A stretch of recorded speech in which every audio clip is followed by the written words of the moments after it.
今日はクリスチャンでない方、またクリスチャンの方にとってとても特別な日曜日です。So if you're not a Christian or if you are a Christian, this is a special day for all of us. Why is that? なぜなら今日は人類の歴史の中で最もユニークな死のことについて学ぶからです。And that is because we will be talking about the most unique death in all of human history. さて、このユニークな死はブッダの死だったでしょう。So will we be talking about the death of Buddha?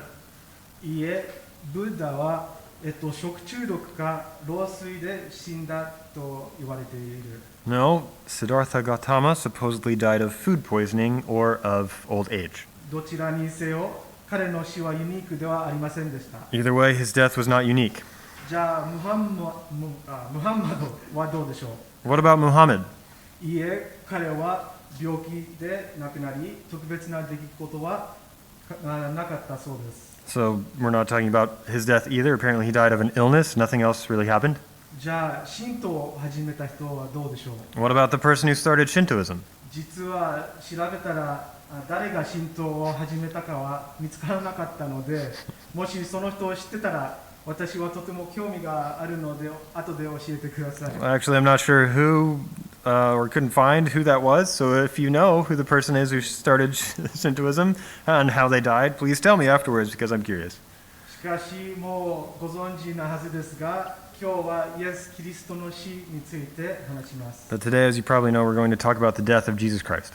では彼の死はなぜ全人類の中で最もユニークだったのでしょう。 So what makes his death unique in all of human history?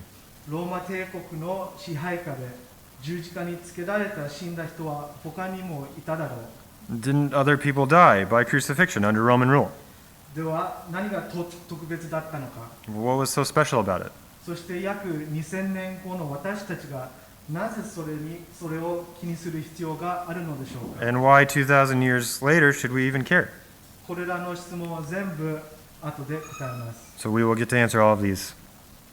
イエス様の死を裏付ける歴史的な証拠はたくさんありますが、目撃者の証言もたくさんあります。 So there's not only many historical evidences that support Jesus' death, but we also have many eyewitness accounts. ちなみにイエスに反する証拠は一つもありません。 And also, by the way, there's not a single piece of evidence that goes against Jesus. でもその一つの証拠としてマタイの目撃証言を私たちは持っています。 But one evidence we have is Matthew's eyewitness account, それは聖書の中です。 and that's in the Bible. マタイはイエスに従っていた弟子でした。 Matthew was a disciple, he was a follower of Jesus. イエスの死で何が起こったかを私たちは彼の記録を通して分かれるのです。 And today we have his record of what occurred during Jesus' death. じゃあイエスの死はなぜユニークだったのかを彼の苦しみ、死と葬りの視点から見ていきたいと思います。 So today I'd like to go over what makes Jesus' death so unique from the aspects of his suffering, his death, and his burial.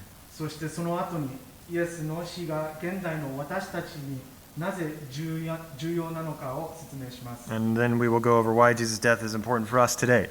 では始める前に今日の聖書箇所を読みましょう。 So before we begin, let's read today's passage. 今日はマタイ27章45から61節。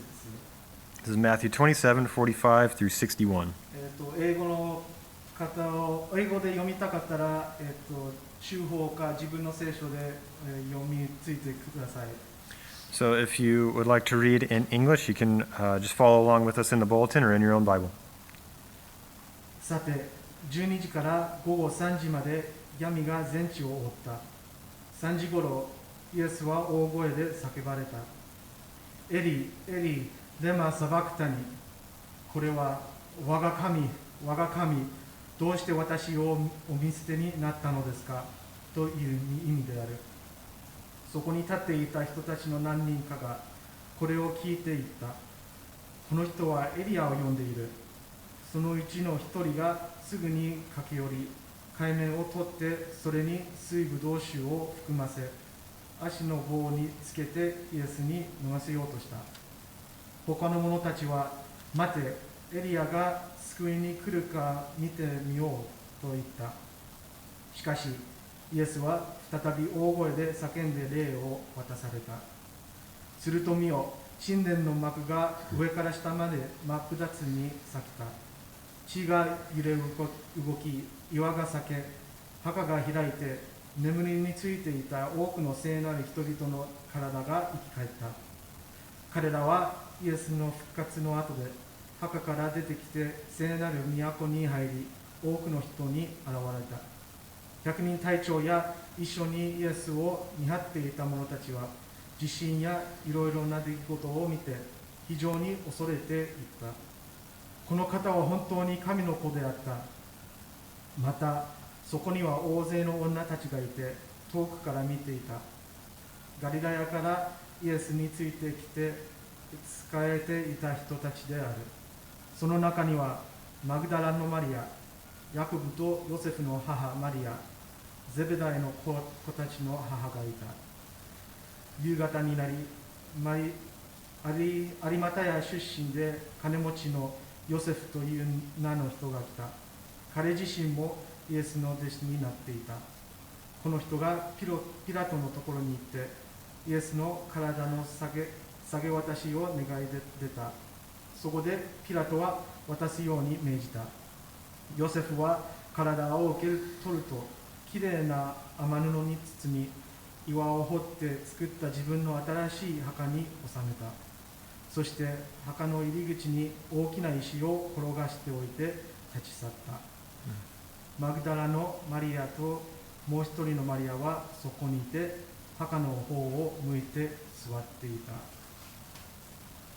神の御言葉です。This is God's word. じゃあ、イエスの苦しみ。So first, Jesus' suffering. まず45から50節の部分で、イエスの特有の苦しみを見ていきます。So in the first section, from verses 45 to 50, we're going to look at the uniqueness of Jesus' suffering. でも先週、イエスの背中が裂かれ、叩かれ、鞭打たれた場面を一緒に読みました。But before this, last week we saw that Jesus was beaten and whipped so bad that the flesh on his back was torn, so much so that you could probably see down to his bones. そうね、その結果、骨が見えてしまうほどの状態だったでしょう。で、彼は冤罪をかけられ、群衆は彼を十字架につけるのを望んだ。And he was falsely accused, and people wanted him crucified. 彼は嘲笑され、公の場で恥をかかされた。He was ridiculed, he was publicly shamed. 彼は唾を吐きかけられ、頭には茨の冠をかぶせられました。He was spat on, and a crown of thorns was placed on his head. 拷問を受け、疲れ果てたの彼は十字架にかけられる場所まで木の針を担がなければならなかった。After being physically tortured and exhausted, he had to carry up a wooden beam to where he would be crucified. そしてローマ兵はイエスの手足に太い釘を打ち込み、イエスはおそらく裸で十字架に吊るされることになった。And the Roman soldiers hammered thick nails through Jesus' hands and feet, and Jesus is now hanging on the cross, most likely naked. そして45節に来ます。And we come to verse 45. 12時から午後3時まで闇が全地に覆った。From 12 o'clock noon to 3 p.m., there was darkness over all the land. この出来事はイエスの苦しみの中で起きたユニークな出来事の一つです。 This is one thing that was unique to Jesus' suffering. 太陽が輝いているはずだった時間に闇が地を覆ったのです。 At the time of day when the sun should have shone brightly, there was darkness. これは曇っていただけではありません。 And no, this was not because it was cloudy. これは日食だったのではないかと疑問に思う人は多い。 Many people have questioned whether this was a solar eclipse.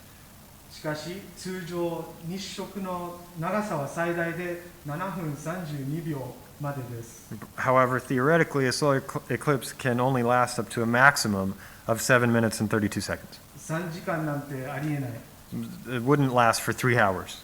ですからこの闇は超自然的な出来事でユニークだけではなく何を表現していたのかという点でもとても興味深いです。 So this darkness was unique in its supernaturalness, but also in what it signifies. 旧約聖書では闇は神様からの裁きとよくつながっています。 In the Old Testament, darkness is often associated with divine judgment. 出エジプト記を思い出せば10個の災いの9番目は闇でした。So remember in Exodus, the ninth out of the 10 plagues in Egypt was darkness. 出エジプト記10章の21節ではこう説明されています。 And it's described like this in Exodus 10, verse 21. 主はモーセに言われた。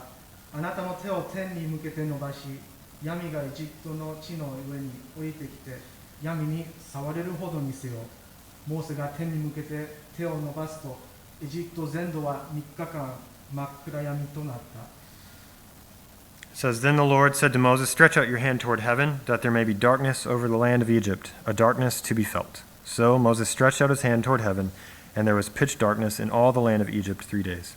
また、旧約聖書の中で、裁きの日である主の日が語れるとき、闇が連想されることが多い。Or when the day of the Lord, which is the day of judgment, is talked about in the Old Testament, darkness is often associated with that day. 数ある聖句の中でも、ヨエル書2章10節にはこう書かれています。One verse among many is Joel 2, verse 10. 地はその前で震え、天も揺れる。太陽も月も暗くなり、星もその輝きを失う。It says, The earth quakes before them, the heavens tremble, the sun and the moon are darkened, and the stars withdraw their shining. その3時間の間に、イエスは神の裁きを受けて苦しんでいたのです。So during the 3 hours, Jesus was suffering the divine judgment of God. でもなぜでしょう？ But why? イエスさんは無実で罪はないはずではなかったのか？ Wasn't Jesus innocent and sinless? その通りです。 Yes, he was. では何のために裁きを受けたのでしょう？ So then why is he receiving judgment? 彼は彼の人々の罪のために、その人々の代わりに神の怒りと裁きを受けていました。 He's receiving God's wrath and judgment on behalf of and for the sins of his people. 彼に信仰を置く人たちの代わりに、 It was for those who would have faith in him. 私の罪の代わりに、 It was for my sins. そして信じるのであればあなた方の罪の代わりに。 And if you believe, it's for your sins.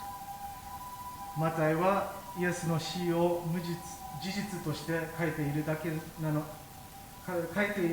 ので、この記録を読むだけではわからないかもしれませんが、これは人が残した解釈を通してはっきり分かれることです。 And we don't know that from this narrative because Matthew is just describing what's going on, but we know this through the interpretation of the apostles. 例えば、コリント人への手紙第2の5章21節でこうあります。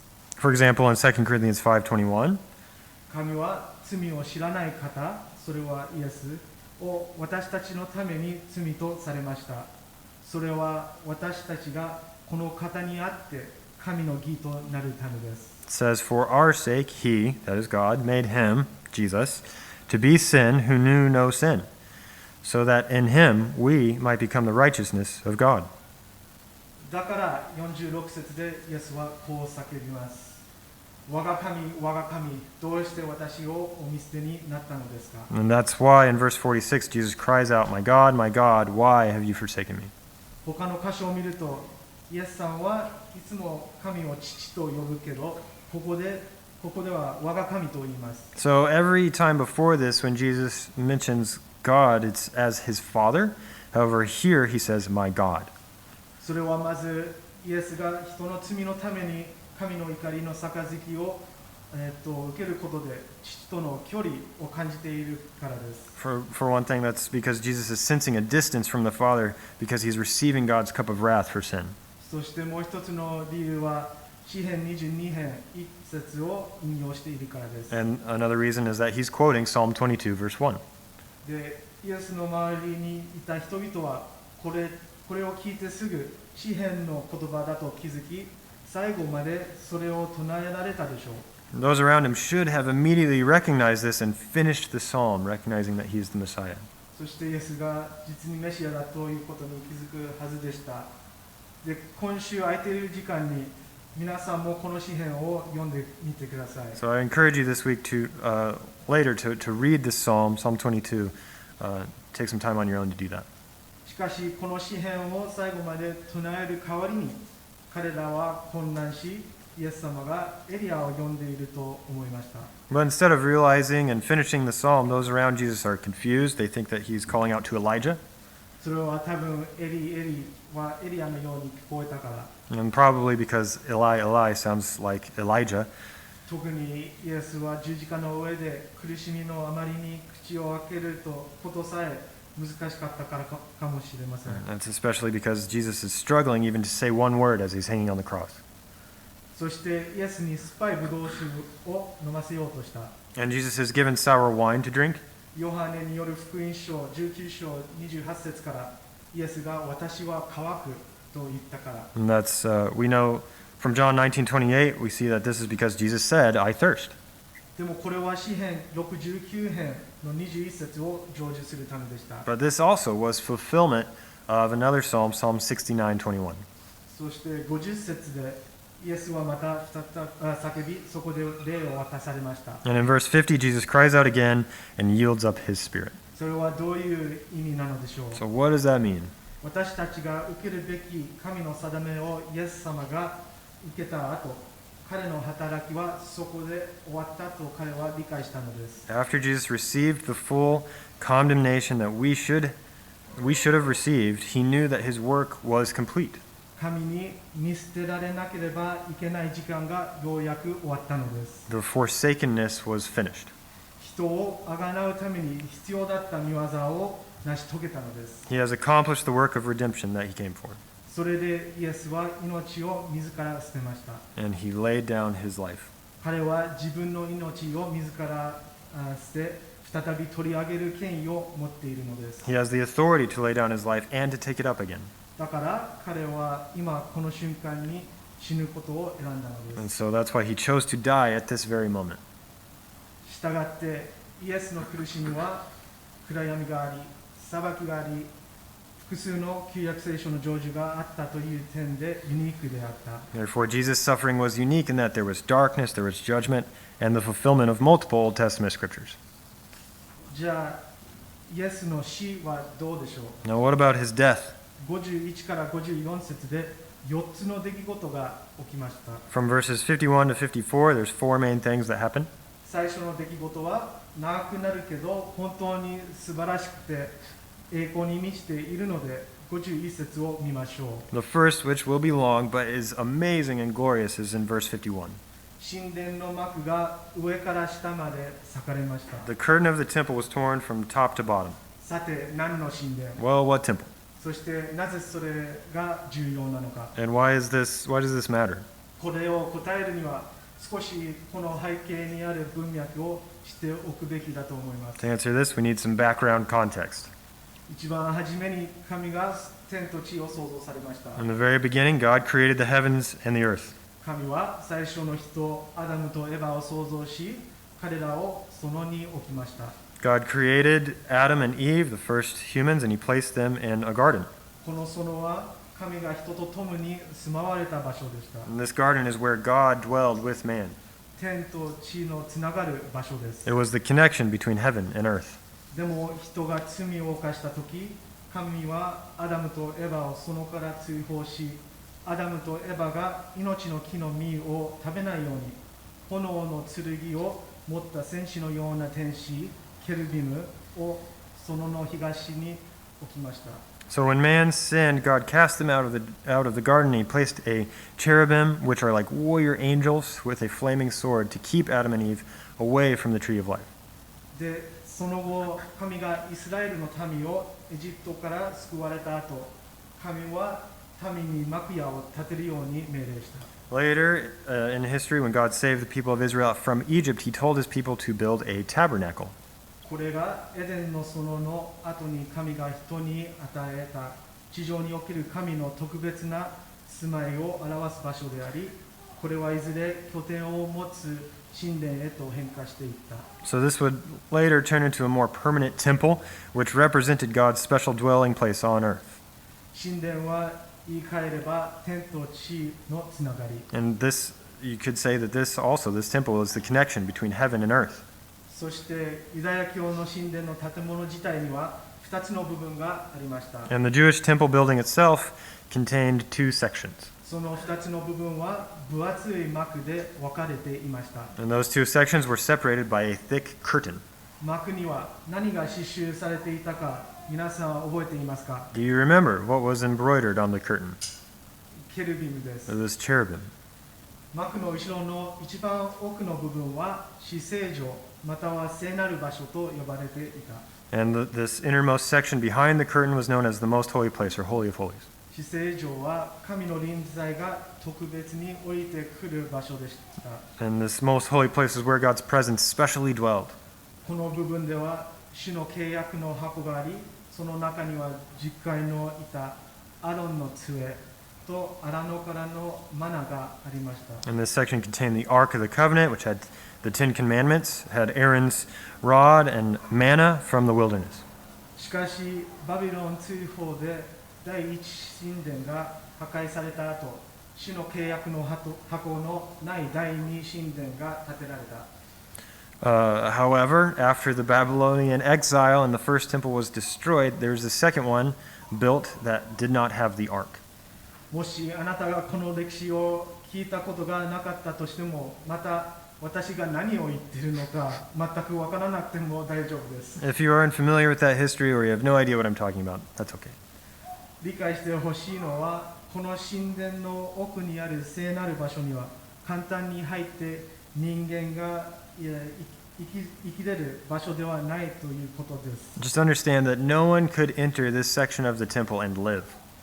年に1回、なだめの日、あるいはヨム・キプルと呼ばれる日に、大祭司のみが罪の捧げ物を自分とイスラエル民族のために捧げるために入ることができるのです。 However, once a year on the Day of Atonement or Yom Kippur, only the high priest was able to enter after offering sin offerings for himself and the people of Israel. なだめの日については、レビ記の16章が詳しく書いています。 You can read more about the Day of Atonement in detail on Leviticus 16.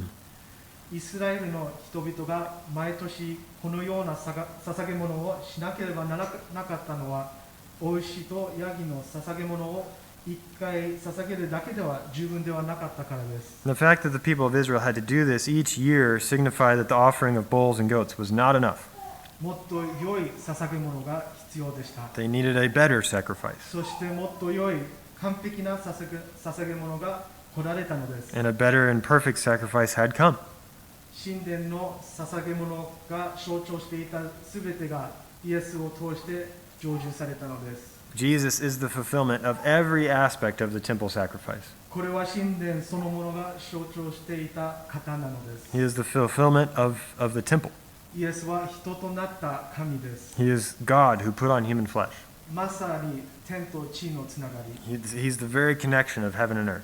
彼は完璧に祭司の働きを務め、大祭司という役割を成就したのです。 He is the fulfillment of the great high priest performing a priest's duties perfectly.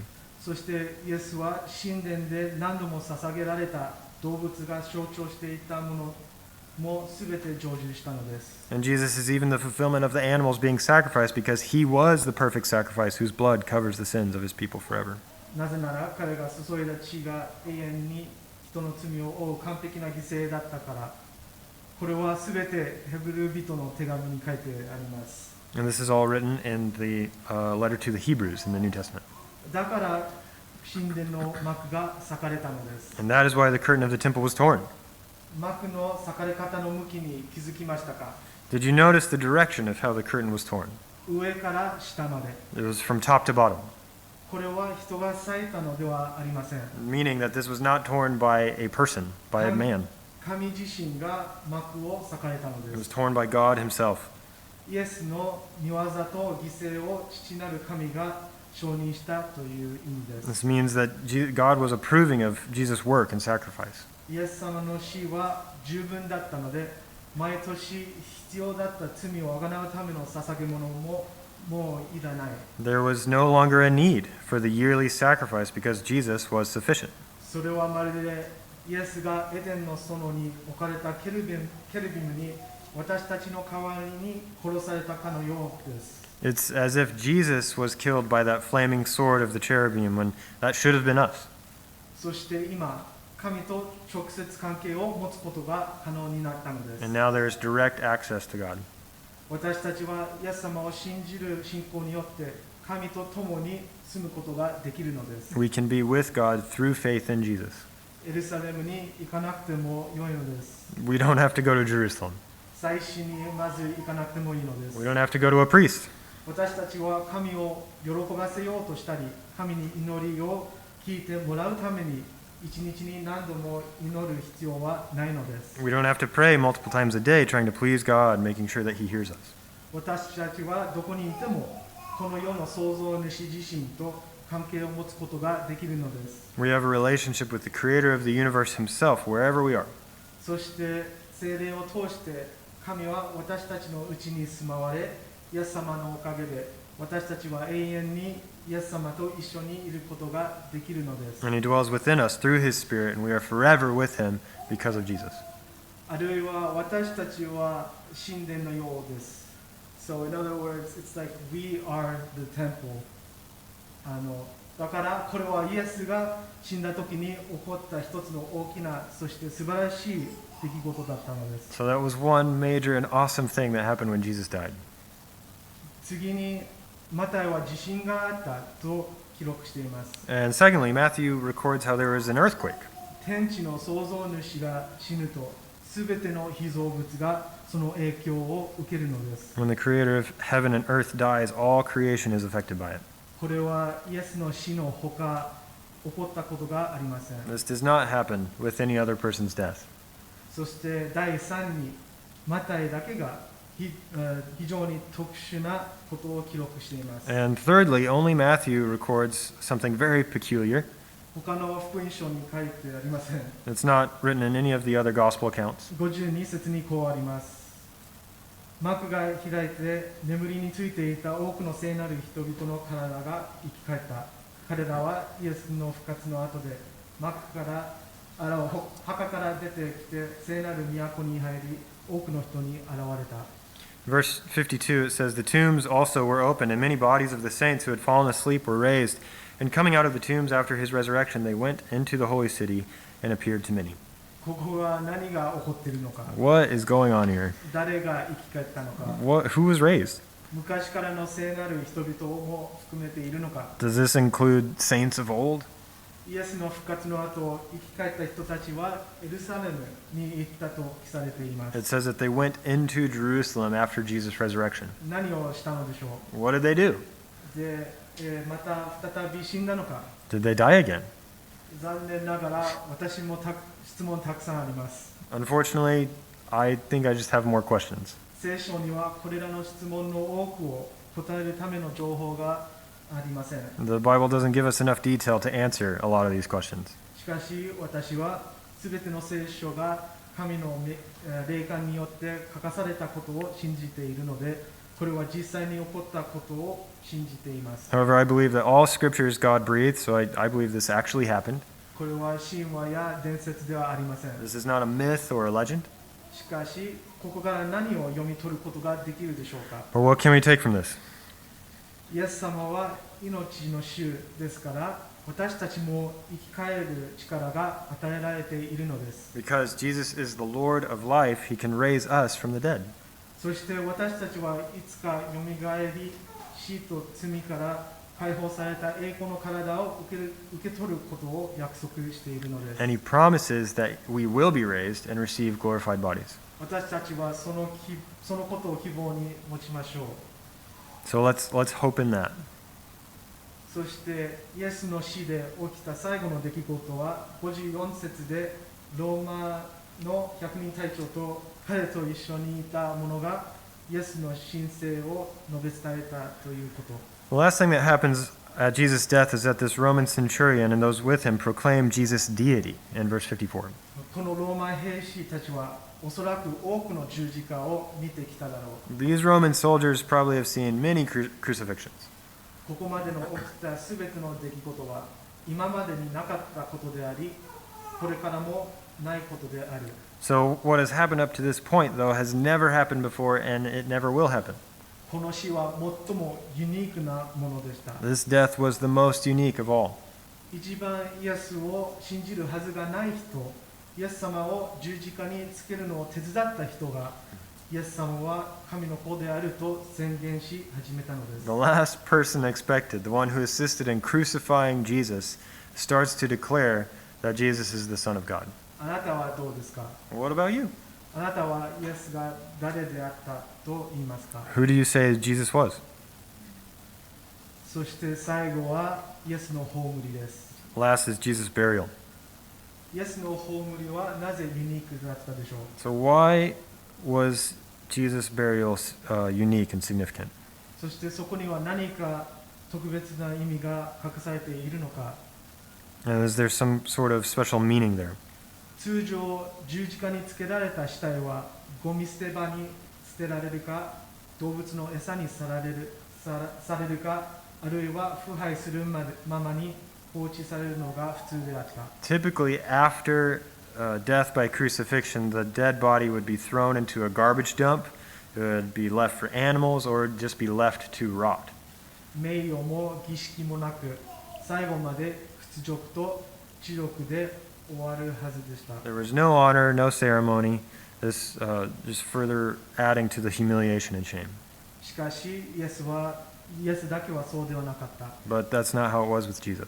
イエスの弟子であるアリマタヤ出身のヨセフがピラトのもとにイエスの遺体を求めに行き、自分の新しい墓にイエスを納め、イエスの名誉のために自分なりの方法で全てを尽くしたことをマタイは記録しています。 Matthew explains that a disciple of Jesus, Joseph of Arimathea, goes to Pilate to ask for Jesus' body, and he places him in his own new tomb, giving Jesus proper honor in the way that he can. なぜこの説明が重要なのか。 Why is this significant? これもまた旧約聖書を成就する出来事だからです。 This is also a fulfillment of another Old Testament scripture. この章はすでに何度も見てきましたが、もう一度イザヤ書53章を見てみましょう。 We've gone over this chapter many times already, but let's look again at Isaiah 53. で、9節を見てください。 Look at verse 9.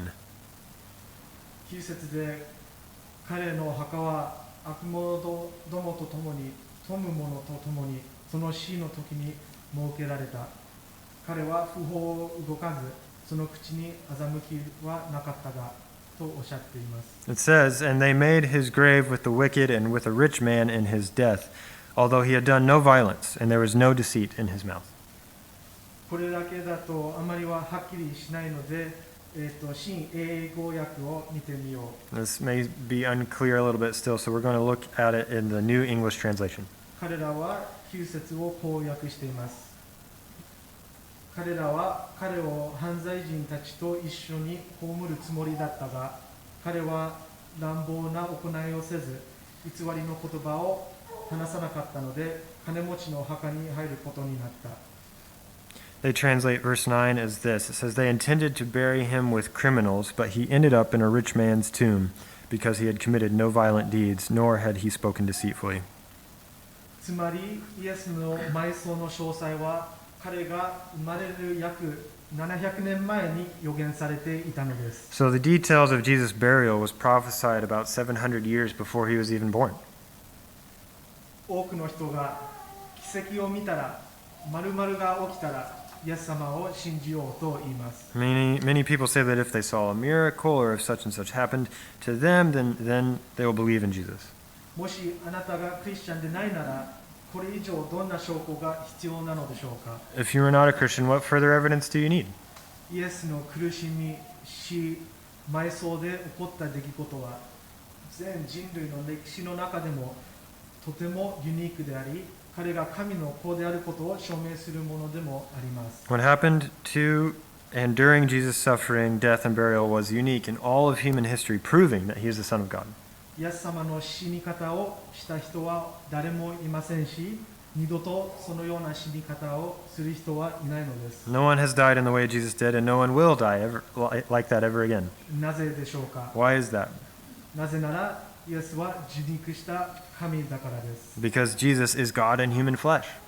神として神だけが経験できる神の無限の怒りに耐えられたのです。 And as God, he endured God's infinite wrath, something that only God can do. そして人間が罪を犯したので、人間の身代わりとしてこのようなことをされたのです。 And he did this as a substitute for man because man had sinned. 今まで自分が犯したと思う一番最悪の罪を思い返してみてください。 So think about the worst sin that you have ever committed. 少し時間をあげます。 Give you some time. 一番最悪の罪は何でしょう？ What is the worst sin? それは人を戦ったでしょうか？ Is that someone that you hit? か何かを盗んだことがあるのか？ Or is there something that you've stolen? 心の中で言わなくてもいいから心の中でそれを考えてください。You don't have to say it, so keep that in your heart. でもあなたが考えている罪はおそらく最悪の罪ではないと思います。 What you are thinking of right now is probably not actually the worst sin.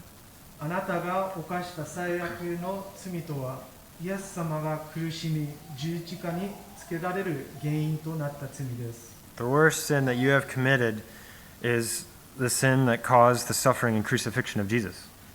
もしあなたが自分には罪がないというなら、それは自分は完全で、イエス様は必要なく、イエス様は何のために苦しみ、死なれたのだろうと言っていることになるのです。 If you say you have no sin, that means you're saying you're perfect and you don't need Jesus.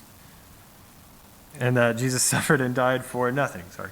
しかし、それこそ嘘なので、実はその状態自体で罪を犯していることになるのです。 And that itself is actually sin because it's a lie. しかし、もしあなたが悔い改めて、イエス様を信じるなら、あなたは許されます。 But if you repent and believe in Jesus, you'll be forgiven. それはイエス様があなたの罪のために苦しみ、死んでくださったことということになるのです。 And that's because Jesus suffered and died for your sins. もしこれだけで十分な証拠にならない場合、実は神様はイエスが神の子であることを信じるためのさらなる証拠を私たちに与えてくださいました。 If this wasn't enough evidence, actually God gives further evidence to believe that Jesus is the Son of God. イエスは死からよみがえったのです。 Jesus rises from the dead. 生き返りました。 He came back to life. 彼は罪と死を勝利し、打ち負かしたのです。 He conquered and defeated sin and death. そして今でも生きておられます。 And he is alive right now. だからこそ、イエス様のユニークな苦しみと死と埋葬は、現代の私たちにとって非常に大きな意味が持つのです。 And this is why Jesus' unique suffering, death, and burial has tremendous significance for us today. もしあなたがイエス様を信頼するならば、それはイエス様があなたのために罪と死を克服し、打ち勝ってくださったことになるのです。 If you believe and trust in Jesus, that means he conquered and defeated sin and death for you. イエス様はあなたのために神様の裁きを受けてくださったのです。 He received God's judgment for you. そしてイエス様がよみがえられたように、イエス様も私たちをよみがえらせてくださいます。 And just as he was raised, he will also raise us. イエス様の体が神殿のように壊され、また立て直されることは、私たちも神殿が、私の体が神殿のようにまた立て直されます。So just as Jesus' body was the temple that was broken and raised up, our bodies representing the temple will also be broken and raised up. あなたはそれを望みますか？ So do you want that? もしそうなら、私たちがクリスチャンの友達に相談してください。 So if you do, please talk with us or any of your Christian friends. もしあなたがクリスチャンなら、今日は励まされたでしょうか？ If you are a Christian, I hope that this encouraged you today. 困難な時、周りの状況が理解できない時でも、イエス様を愛し、敬い続けてください。 I also challenge you to continue to love and honor Jesus even when things are difficult or when things don't make sense. イエス様はどうして死ぬことができたのでしょうか？ How is it that Jesus could die? 彼は神の子だったのに。 He is the Son of God. 理解しがたいことですが、当時のイエスについていた女性たちは、イエス様が十字架にかかられた時も、葬られた時も、よみがえられた時も、彼から離れませんでした。Even though it didn't make sense back then, the women who followed Jesus, they followed him when he was on the cross, when he was buried, and when he rose. 私たちもイエス様に一生ついていき、イエス様が帰ってくるまで復活を待ち望みましょう。Let's also continue to follow Jesus all of our life and look forward to the resurrection when Jesus comes back. 祈りましょう。 Let's pray.